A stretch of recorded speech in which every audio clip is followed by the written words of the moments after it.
हे नहीं लेब रोटी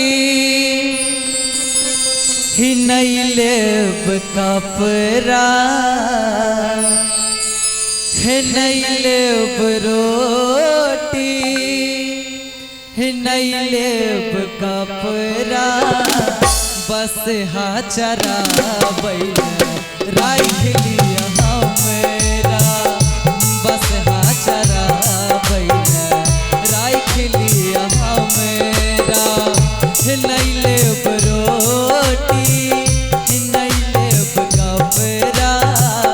हे नहीं लेब रोटी हे नहीं लेब कपड़ा बस हाँ चराबैल राख लिया हमरा बस हाँ चराबैल राख लिया हमरा।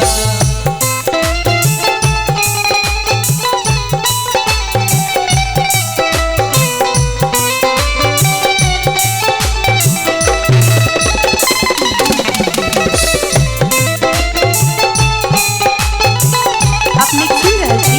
एमएन प्रोडक्ट में प्रस्तुति।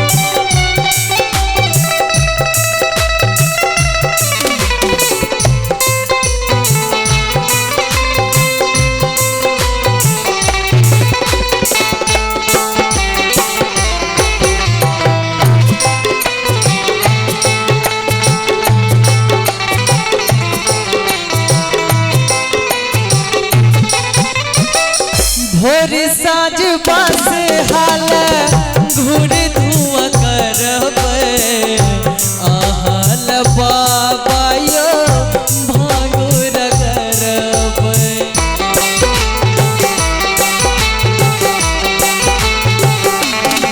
भोर साँझ बस हाल घूर धुआं करब आहल बाबा यो कार्तिक गणपति के ने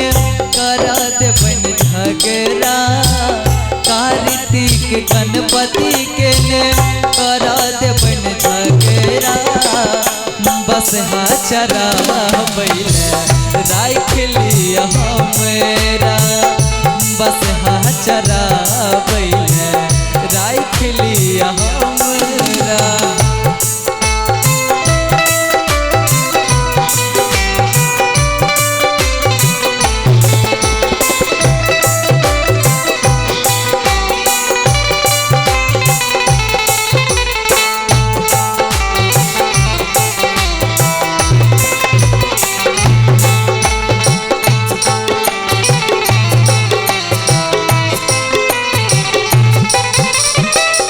आस कर रहै छी बाबा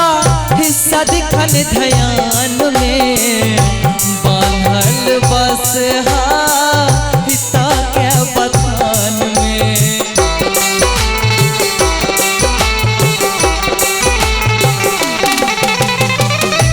आस कर रहै छी बाबा हिस्सा दिखन ध्यान में बांधल बस बथान में एक अहीं छी चिंता न जकरा एक अहीं छी चिंता न जकरा बस हाँ चराबैल राख लिया हमरा बस हाँ चराबैल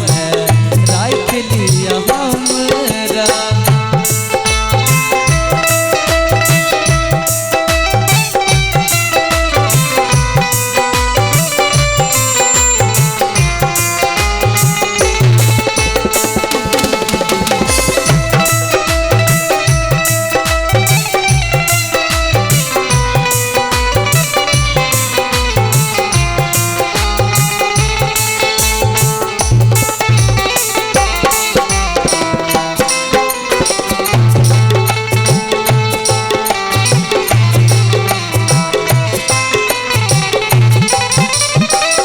असगर भवानी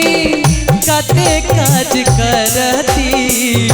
पीसैत भांग जेना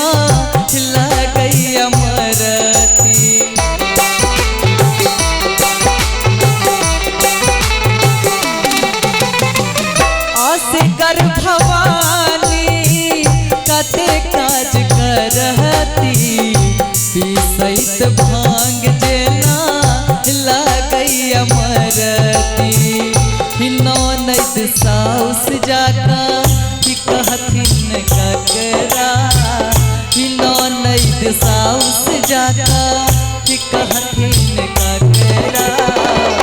बस हाँ चरा बैला